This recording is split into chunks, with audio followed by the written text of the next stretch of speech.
ऊपर अमीर नीचे गरीब सहेली की ससुराल में रोटी। बहू 50 साल की बुढ़ी हो गई है तू, कुछ दिनों में तेरी बहू भी आ जाएगी, पर आज तक तुझसे ढंग की रोटी नहीं बनी। सीमा बहू तू ही रोटी बना कर दे दे।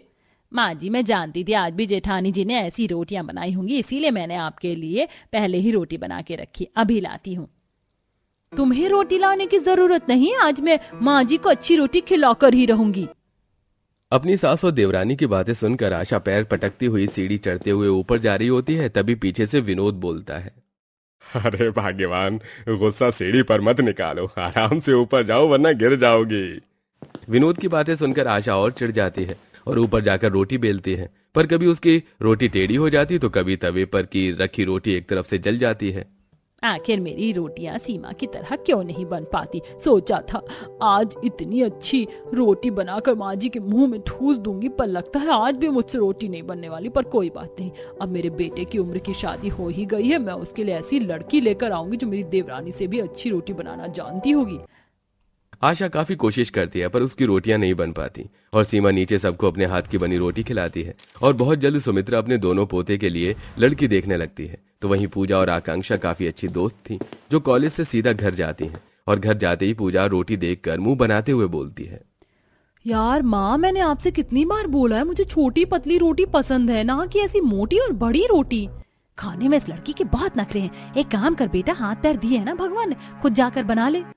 हाँ खुद जा रही हूँ बनाने, मुझे आपसे अच्छी रोटी बनानी आती है, इसी बहाने इंस्टा पर अपनी एक नई पोस्ट भी डाल दूंगी।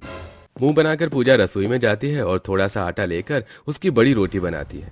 अब एक साइड वो पनीर, दूसरी तरफ आलू का चोखा, तीसरी तरफ लहसुन मिर्ची का पेस्ट लगाकर रोटी में एक साइड से कट लगती है और उसे मोड़कर त्रिकोण रोटी सेक कर बाहर टेबल पर खाने के लिए बैठती है और अपनी माँ को दिखाती है, देखो इसे कहते हैं खाना, तुम्हारी तरह नहीं कि पेट भरने के लिए कुछ भी बनाकर खा लो।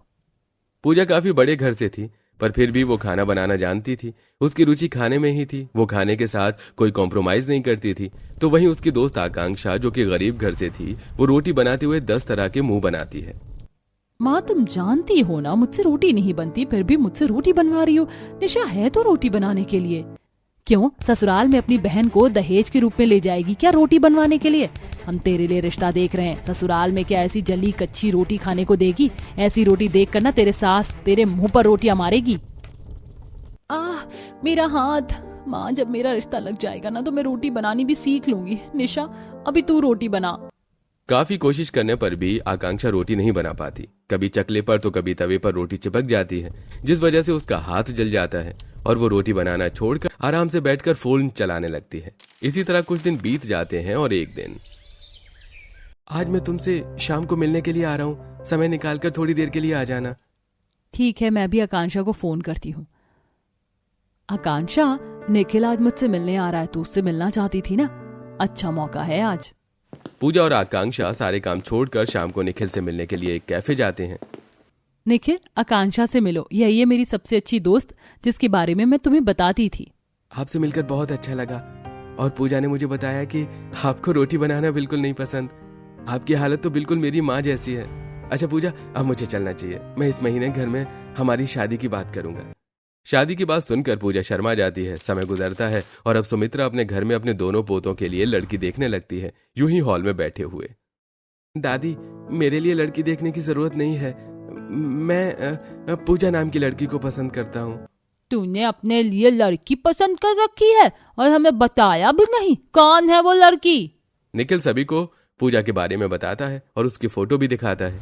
जब सीमा को यह पता चलता है कि पूजा बड़े घर की लड़की है तो वो हंसते हुए बोलती है, दीदी आपकी तो किस्मत ही खराब है, खुद को रोटी बनानी आती नहीं और बेटे ने भी ऐसी लड़की पसंद की है जो इतनी अमीर है। भला इतने बड़े घर की लड़की को घर के काम थोड़ी ना आते होंगे करने। मैं तो अपने बेटे के लिए गरीब घर की लड़की देखूंगी जो मेरी तरह अच्छी रोटी बनाकर माँ जी को खिला सके। अरे कोई बात नहीं, मेरे बेटे को जो लड़की पसंद है मैं अपनी बेटे की शादी उसी से करूंगा। विनोद के कहने पर सुमित्रा भी निखिल की शादी पूजा से तय कर देती है और कुछ ही दिनों में वो लोग दिवाकर का रिश्ता आकांक्षा से करवा देते हैं।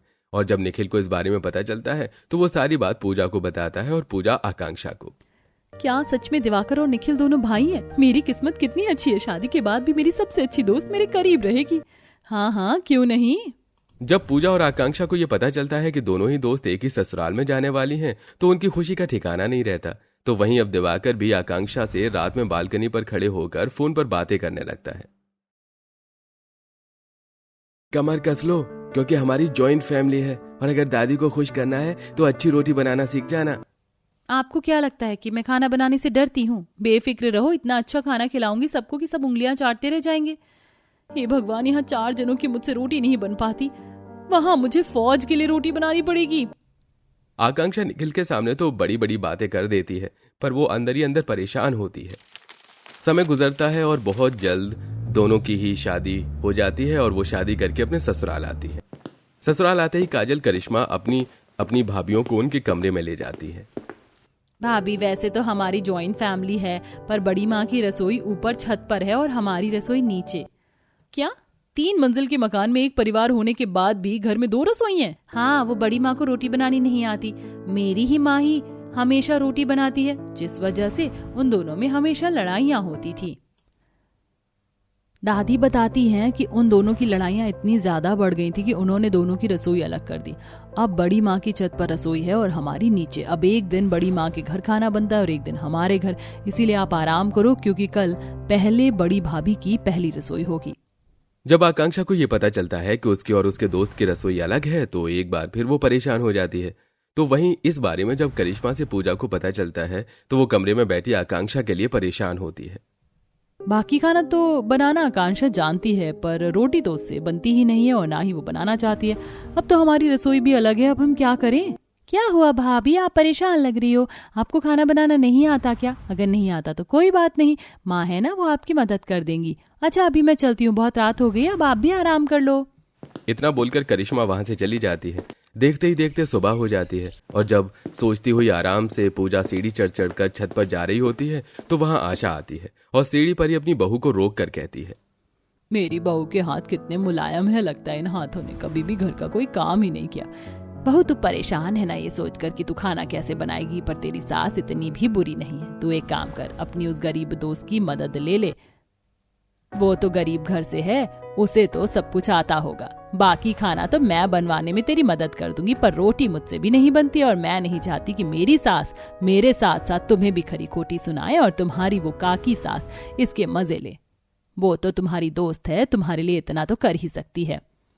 हाँ माँ जी, मैं उसे फोन करके ऊपर रसोई में ही बुला लेती हूँ। अभी आप मेरे साथ रसोई में चलो और जितनी मेरी मदद करवा सकती हो करवा दो।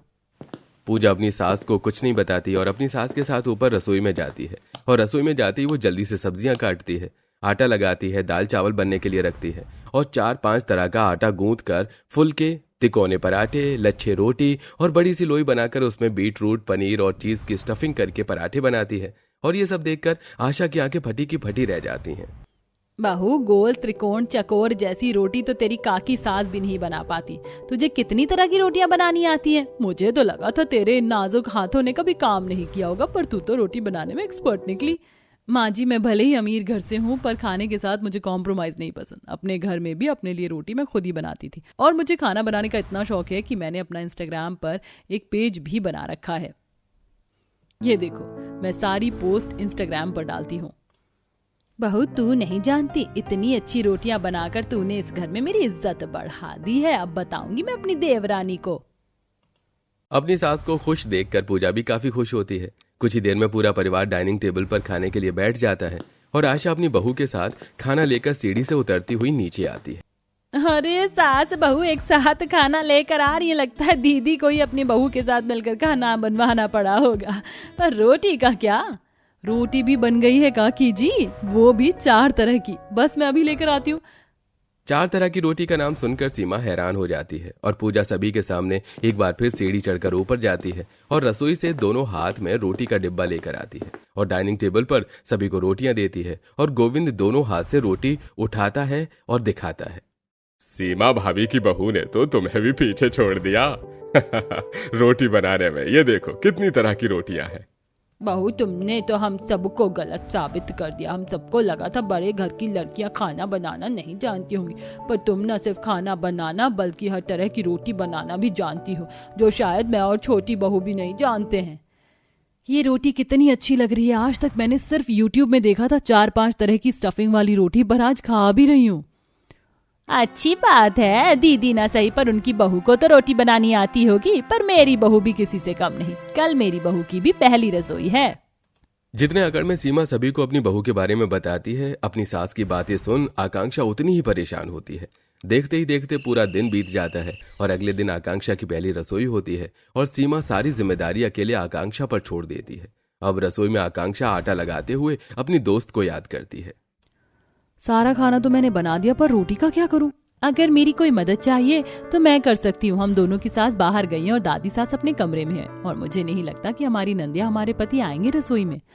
अच्छा हुआ यार जो तू आ गई, मैं तुझे याद करी थी। जल्दी से रोटियां बना दे बस। आकांक्षा की बात सुनकर पूजा अब जल्दी से उसके लिए तिकोन, रुमाली और लच्छे पराठे के साथ कुछ फुलके और सादी रोटी बनाती है। कुछ देर में पूरा परिवार खाने के लिए आता है। जो भी कहो भाई, दोनों बहू का रोटी बनाने में जवाब नहीं है। इतने दिनों से तो हम सिर्फ एक ही तरह की रोटी खा रहे थे, अब घर में 2 नए सदस्य आए हैं तो रोटियां भी नए तरीके की खाने को मिल रही हैं।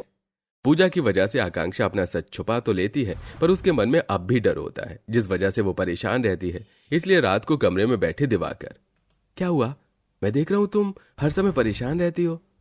आप मुझसे वादा कीजिए, आप किसी को नहीं बताएंगे। दरअसल मुझे रोटियां बनानी नहीं आती।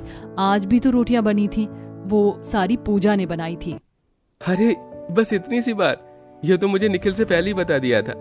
तुम्हारी दोस्त बहुत अच्छी है, घर में किसी को पता चले इससे पहले पूजा से रोटी बनानी सीख लो, तुम्हारी सारी प्रॉब्लम खत्म हो जाएंगी। दिवाकर से बात करके आकांक्षा को काफी अच्छा लगता है। अब इसी तरह आए दिन पूजा छुप छुप कर आकांक्षा की मदद करती है। इसी तरह कुछ दिन बीत जाते हैं और आज आकांक्षा के खाना बनाने की बारी आती है, तो वो रसोई से निकलकर सीढ़ी से ऊपर जाने लगती है और तभी पीछे से सीमा अपनी बहू को रोक लेती है।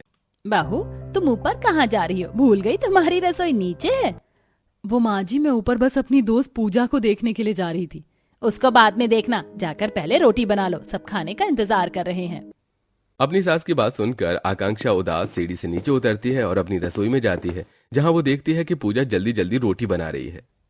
तू मेरी रसोई में और इतनी जल्दी जल्दी रोटी बना रही है, पता है मैं तुझे ही ढूंढ रही थी।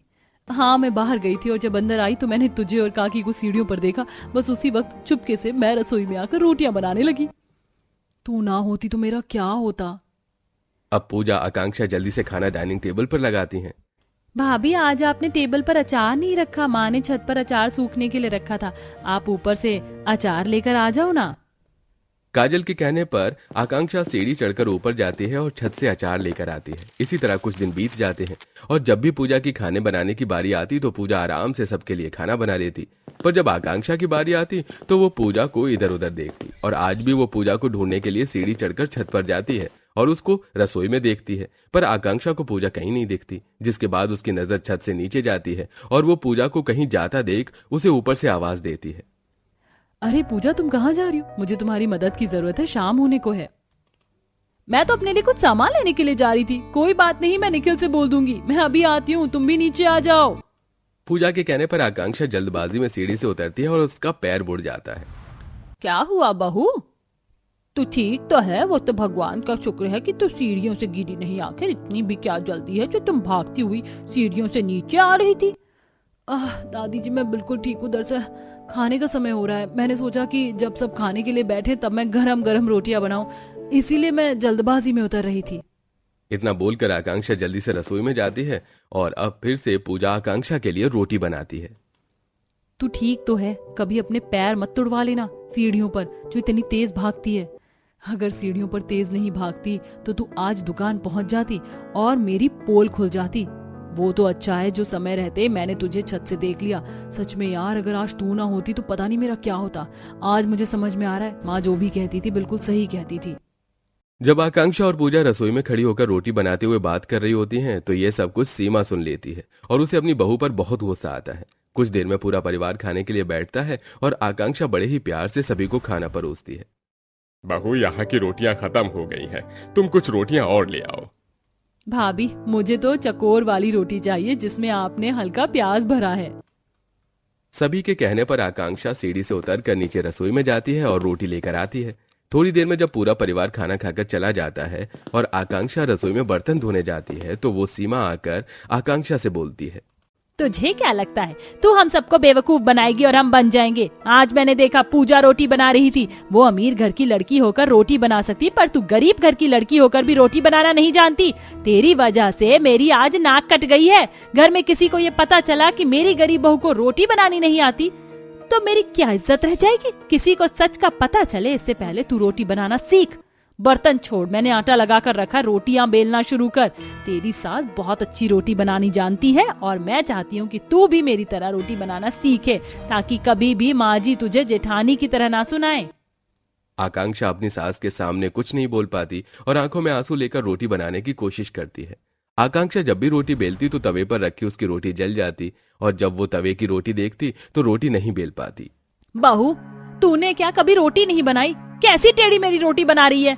जब सीमा डांट डांट कर अपनी बहू को रोटी बनानी सिखा रही होती है तभी वहां से पूजा अपनी सास के साथ गुजर रही होती है और वो दोनों रसोई में आ रही आवाज सुनकर रसोई में जाते हैं और देखते हैं कि सीमा आकांक्षा को डांट कर उसे रोटी बनाना सिखा रही है। जिसके बाद आशा को भी पता चल जाता है कि आकांक्षा को रोटी बनानी नहीं आती, पर यह सब देख पूजा को सीमा पर गुस्सा आता है। काकी जी, ये आप क्या कर रही हैं? आपकी हिम्मत कैसे हुई मेरी दोस्त को परेशान करने की? जरूरी नहीं कि हर किसी को रोटी बनाना आता हो। अगर आकांक्षा को रोटी बनानी नहीं आती तो क्या हो गया? हर किसी में कमी होती है। कोई रोटी नहीं बना पाता तो कोई सब्जी नहीं बना पाता और कोई घर के काम नहीं कर पाता। जरूरी नहीं कि हर कोई हर चीज में परफेक्ट हो। हाँ हाँ, तुम तो बोलोगी ही। तुमने अपनी सास की और अपनी इज्जत जो बढ़ा रखी है। माँ जी की नजरों में तुम दोनों सास बहू तो यही चाहती हो ना कि मेरी बहू की वजह से माँ जी की नजरों में मेरी इज्जत घट जाए। इस तरह सीमा और पूजा के बीच बहस हो जाती है, जिस वजह से पूरा परिवार रसोई में इकट्ठा हो जाता है और सुमित्रा के साथ पूरे परिवार को आकांक्षा का सच पता चल जाता है।